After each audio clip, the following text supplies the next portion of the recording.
30 अगस्त 2025। ओम शांति। आज की साकार मुरली। बाप दादा कहते हैं, मीठे बच्चे, ज्ञान को बुद्धि में धारण कर आपस में मिलकर क्लास चलाओ, अपना और औरों का कल्याण कर सच्ची कमाई करते रहो। प्रश्न, तुम बच्चों में कौन सा अहंकार कभी नहीं आना चाहिए?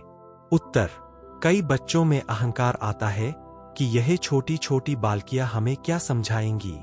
बड़ी बहन चली गई तो रूठकर क्लास में आना बंद कर देंगे। यह है माया के विघन। बाबा कहते, बच्चे, तुम सुनाने वाली टीचर के नाम रूप को न देख, बाप की याद में रहे मुरली सुनो। अहंकार में मत आओ। ओम शांति। बाप बैठ बच्चों को समझाते हैं। अब बाप जब कहा जाता है तो इतने बच्चों का एक जिस्मानी बाप तो हो नहीं सकता। यह है रूहानी बाप। उनके ढेर बच्चे हैं। बच्चों के लिए यह टेप मुरली आदि सामग्री है। बच्चे जानते हैं, अभी हम संगम युग पर बैठे हैं पुरुषोत्तम बनने के लिए। यह भी खुशी की बात है। बाप ही पुरुषोत्तम बनाते हैं। यह लक्ष्मी नारायण पुरुषोत्तम है ना। इस सृष्टि में ही उत्तम पुरुष, मध्यम और कनिष्ठ होते हैं। आदि में है उत्तम, बीच में है मध्यम, अंत में है कनिष्ठ। हर चीज पहले नई उत्तम फिर मध्यम फिर कनिष्ठ अर्थात पुरानी बनती है। दुनिया का भी ऐसे है। तो जिन जिन बातों पर मनुष्यों को संशय आता है उस पर तुमको समझाना है। बहुत करके ब्रह्मा के लिए ही कहते हैं कि इनको क्यों बिठाया है, तो उनको झाड़ के चित्र पर ले आना चाहिए। देखो नीचे भी तपस्या कर रहे हैं और ऊपर में एकदम अंत में बहुत जन्मों के अंत के जन्म में खड़े हैं। बाप कहते हैं, मैं इनमें प्रवेश करता हूं। यह बातें समझाने वाला बड़ा अक्लमंद चाहिए। एक भी बेकल निकलता है तो सभी बीके का नाम बदनाम हो जाता है। पूरा समझाना आता नहीं है। भल कंप्लीट पास तो अंत में ही होते हैं। इस समय 16 कला संपूर्ण कोई बन न सके, लेकिन समझाने में नंबरवार जरूर होते हैं। परमपिता परमात्मा से प्रीत नहीं है तो विपरीत बुद्धि ठहरे ना। इस पर तुम समझा सकते हो, जो प्रीत बुद्धि है वह विजयंती और जो विपरीत बुद्धि है वह विनश्यंती हो जाते हैं। इस पर भी कई मनुष्य बिगड़ते हैं, फिर कोई न कोई इल्जाम लगा देते हैं। झगड़ा फसाद मचाने में देरी नहीं करते हैं। कोई कर ही क्या सकते हैं। कभी चित्रों को आग लगाने में भी देरी नहीं करेंगे। बाबा राय भी देते हैं, चित्रों को इंश्योर करा दो। बच्चों की अवस्था को भी बाप जानते हैं। क्रिमिनल आई पर भी बाबा रोज समझाते रहते हैं। लिखते हैं, बाबा, आपने जो क्रिमिनल आई पर समझाया है यह बिल्कुल ठीक कहा है। यह दुनिया तमोप्रधान है ना। दिन प्रतिदिन तमोप्रधान बनते जाते हैं। वो तो समझते हैं कलयुग अभी रेगड़ी पहन रहा है, घुटनों के बल चल रहा है, अज्ञान नींद में बिल्कुल सोए हुए है। कभी कभी कहते भी है यह महाभारत लड़ाई का समय है तो जरूर भगवान कोई रूप में होगा। रूप तो बताते नहीं, उनको जरूर किसमें प्रवेश होना है। भाग्यशाली रथ गाया जाता है। रथ तो आत्मा का अपना होगा ना, उसमें आकर प्रवेश करेंगे। उनको कहा जाता है भाग्यशाली रथ। बाकी वह जन्म नहीं लेते हैं। इनके ही बाजू में बैठ ज्ञान देते हैं। कितना अच्छी रीति समझाया जाता है। त्रिमूर्ति चित्र भी है। त्रिमूर्ति तो ब्रह्मा विष्णु शंकर को कहेंगे। जरूर यह कुछ करके गए हैं, जो फिर रास्तों पर मकान पर भी त्रिमूर्ति नाम रखा है। जैसे इस रोड को सुभाष मार्ग नाम दिया है। सुभाष की हिस्ट्री तो सब जानते हैं। उन्हों के पीछे बैठ हिस्ट्री लिखते हैं, फिर उनको बनाकर बड़ा कर देते हैं। कितनी भी बड़ाई बैठ लिखें। जैसे गुरु नानक का पुस्तक कितना बड़ा बनाया है, इतना उसने तो लिखा नहीं है। ज्ञान के बदले भक्ति की बातें बैठ लिखी है। यह चित्र आदि तो बनाए जाते हैं समझाने के लिए। यह तो जानते हैं इन आंखों से जो कुछ दिखाई पड़ता है यह सब भस्म हो जाना है। बाकी आत्मा तो यहां रह न सके, जरूर घर चली जाएगी। ऐसी ऐसी बातें कोई सबकी बुद्धि में बैठती थोड़े ही है। अगर धारणा होती है तो क्लास क्यों नहीं चलाते? 7 से 8 वर्ष में ऐसा कोई तैयार नहीं होता जो क्लास चला सके। बहुत जगह ऐसे चलाते भी है, फिर भी समझते हैं माताओं का मर्तबा ऊंच है। चित्र तो बहुत है, फिर मुरली धारण कर उस पर थोड़ा समझाते हैं। यह तो कोई भी कर सकते हैं, बहुत सहज है। फिर पता नहीं क्यों ब्राह्मणी की मांगनी करते हैं। ब्राह्मणी कहा गई तो बस रूठ कर बैठ जाते हैं। क्लास में नहीं आते, आपस में खिटपिट हो जाती है। मुरली तो कोई भी बैठ सुना सकते हैं ना, कहेंगे फुर्सत नहीं। यह तो अपना भी कल्याण करना है तो औरों का भी कल्याण करना है। बहुत भारी कमाई है, सच्ची कमाई करानी है, जो मनुष्यों का हीरे जैसा जीवन बन जाए। स्वर्ग में सब जाएंगे ना, वहां सदैव सुखी रहते हैं। ऐसे नहीं प्रजा की आयु कम होती है, नहीं प्रजा की भी आयु बड़ी होती है। वह है ही अमर लोक, बाकी पद कम जास्ती होते हैं। तो कोई भी टॉपिक पर क्लास कराना चाहिए। ऐसे क्यों कहते हैं अच्छी ब्राह्मणी चाहिए, आपस में क्लास चला सकते हैं। रारी नहीं मारनी चाहिए। कोई कोई को अहंकार आ जाता है, यह छोटी छोटी बालकियां क्या समझाएंगी। माया के विघ्न भी बहुत आते हैं, बुद्धि में नहीं बैठता। बाबा तो रोज समझाते रहते हैं, शिव बाबा तो टॉपिक पर नहीं समझाएंगे ना। वह तो सागर है, उछले मारते रहेंगे। कभी बच्चों को समझाते, कभी बाहर वालों के लिए समझाते। मुरली तो सबको मिलती है, अक्षर नहीं जानते हैं तो सीखना चाहिए ना। अपनी उन्नति के लिए पुरुषार्थ करना चाहिए, अपना भी और दूसरों का भी कल्याण करना है। यह बाप ब्रह्मा बाबा भी सुना सकते हैं ना, परंतु बच्चों का बुद्धियोग शिव बाबा तरफ रहे इसलिए कहते हैं।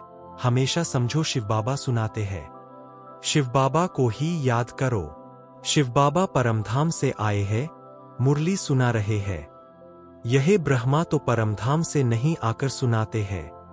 समझो शिव बाबा इस तन में आकर हमको मुरली सुना रहे हैं। यह बुद्धि में याद होना चाहिए।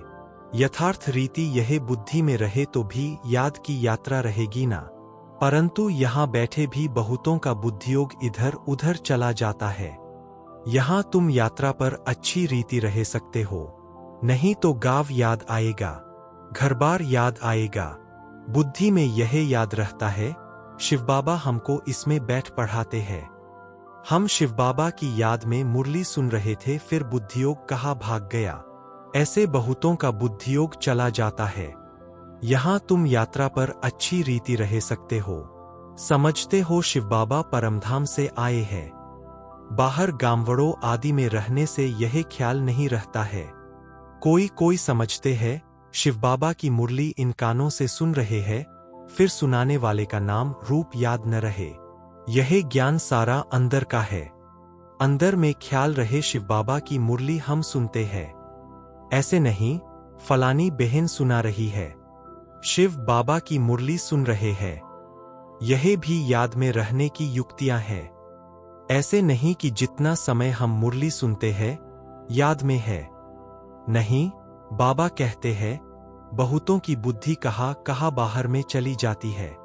खेती बाड़ी आदि याद आती रहेगी, बुद्धि योग कहाँ बाहर भटकना नहीं चाहिए। शिव बाबा को याद करने में कोई तकलीफ थोड़े ही है, परंतु माया याद करने नहीं देती है। सारा समय शिव बाबा की याद रह नहीं सकती और ख्यालात आ जाते हैं। नंबरवार पुरुषार्थ अनुसार है ना। जो बहुत नजदीक वाले होंगे उनकी बुद्धि में अच्छी रीति बैठेगा। सब थोड़े ही 8 की माला में आ सकेंगे। ज्ञान, योग, दैवी गुण यह सब अपने में देखना है। हमारे में कोई अवगुण तो नहीं है। माया के वश कोई विकर्म तो नहीं होता है। कोई कोई बहुत लालची बन जाते हैं। लालच का भी भूत होता है। तो माया की प्रवेशता ऐसी होती है जो भूख भूख करते रहते हैं, खाऊं खाऊं पेट में बलाओ। कोई में खाने की बहुत आसक्ति होती है। खाना भी कायदे अनुसार होना चाहिए। ढेर बच्चे हैं, अब बहुत बच्चे बनने वाले हैं। कितने ब्राह्मण ब्राह्मणियां बनेंगे।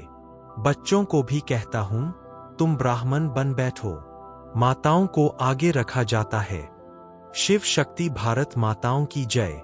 बाप कहते हैं, अपने को आत्मा समझो और बाप को याद करो। स्वदर्शन चक्र फिराते रहो। स्वदर्शन चक्रधारी तुम ब्राह्मण हो। यह बातें नया कोई आए तो समझ न सके। तुम हो सर्वोत्तम ब्रह्मा मुख वंशावली ब्राह्मण कुलभूषण स्वदर्शन चक्रधारी। नया कोई सुने तो कहेंगे स्वदर्शन चक्र तो विष्णु को है। यह फिर इन सबको कहते रहते हैं, मानेंगे नहीं, इसलिए नए नए को सभा में एलाउ नहीं करते। समझ नहीं सकेंगे। कोई कोई फिर बिगड़ पड़ते हैं, क्या हम बेसमझ है जो आने नहीं दिया जाता है? क्योंकि और सत्संगों में तो ऐसे कोई भी जाते रहते हैं। वहां तो शास्त्रों की ही बातें सुनाते रहते हैं। वह सुनना हर एक का हक है। यहां तो संभाल रखनी पड़ती है। यह ईश्वरीय ज्ञान बुद्धि में नहीं बैठता तो बिगड़ पड़ते हैं। चित्रों की भी संभाल रखनी पड़ती है। इस आसुरी दुनिया में अपनी दैवी राजधानी स्थापन करनी है। जैसे क्राइस्ट आया अपना धर्म स्थापन करने, यह बाप दैवी राजधानी स्थापन करते हैं। इसमें हिंसा की कोई बात नहीं है। तुम न काम कटारी की और न स्थूल हिंसा कर सकते हो। गाते भी है, मूत पलीती कपड़ धोए। मनुष्य तो बिल्कुल घोर अंधियारे में है। बाप आकर घोर अंधियारे से घोर सोझरा करते हैं। फिर भी कोई कोई बाबा कहकर फिर मुंह मोड़ देते हैं, पढ़ाई छोड़ देते हैं। भगवान विश्व का मालिक बनाने के लिए पढ़ाते हैं। ऐसी पढ़ाई को छोड़ दे तो उनको कहा जाता है महामूर्ख। कितना जबरदस्त खजाना मिलता है। ऐसे बाप को थोड़े ही कभी छोड़ना चाहिए। एक गीत भी है, आप प्यार करो या ठुकराओ, हम आपका दर कभी नहीं छोड़ेंगे। बाप आए ही है बेहद की बादशाही देने, छोड़ने की तो बात ही नहीं। हाँ, लक्षण अच्छे धारण करने हैं। स्त्रियां भी रिपोर्ट लिखती है, यह हमको बहुत तंग करते हैं। आजकल लोग बहुत खराब है। बड़ी संभाल रखनी चाहिए। भाइयों को बहनों की संभाल रखनी है। हम आत्माओं को कोई भी हालत में बाप से वर्षा जरूर लेना है। बाप को छोड़ने से वर्षा खलास हो जाता है। निश्चय बुद्धि विजयंती, संशय बुद्धि विनशंती। फिर पद बहुत कम हो जाता है। ज्ञान एक ही ज्ञान सागर बाप दे सकते हैं, बाकी सब है भक्ति।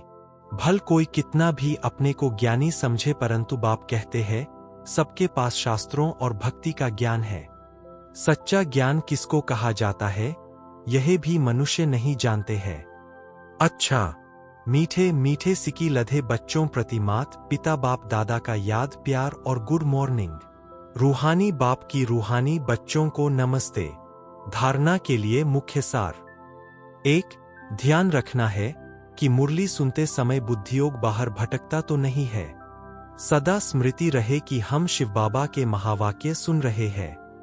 यह भी याद की यात्रा है। 2. अपने आप को देखना है कि हमारे में ज्ञान योग और दैवी गुण है। लालच का भूत तो नहीं है। माया के वश कोई विकर्म तो नहीं होता है। वरदान, निमित्त भाव की स्मृति से हलचल को समाप्त करने वाले सदा अचल अडोल भव। निमित्त भाव से अनेक प्रकार का मैंपन, मेरापन सहज ही खत्म हो जाता है। यह स्मृति सर्व प्रकार की हलचल से छुड़ाकर अचल अडोल स्थिति का अनुभव कराती है। सेवा में भी मेहनत नहीं करनी पड़ती, क्योंकि निमित्त बनने वालों की बुद्धि में सदा याद रहता है कि जो हम करेंगे हमें देख सब करेंगे। सेवा के निमित्त बनना अर्थात स्टेज पर आना।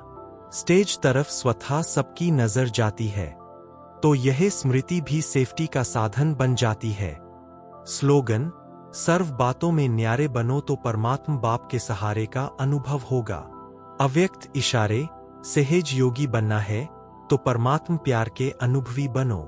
वर्तमान समय भटकती हुई आत्माओं को एक तो शांति चाहिए, दूसरा रूहानी स्नेह चाहिए। प्रेम और शांति का ही सब जगह अभाव है, इसलिए जो भी प्रोग्राम करो उसमें पहले तो बाप के संबंध के स्नेह की महिमा करो और फिर उस प्यार से आत्माओं का संबंध जोड़ने के बाद शांति का अनुभव कराओ। प्रेम स्वरूप और शांत स्वरूप दोनों का बैलेंस हो। अच्छा, ओम शांति।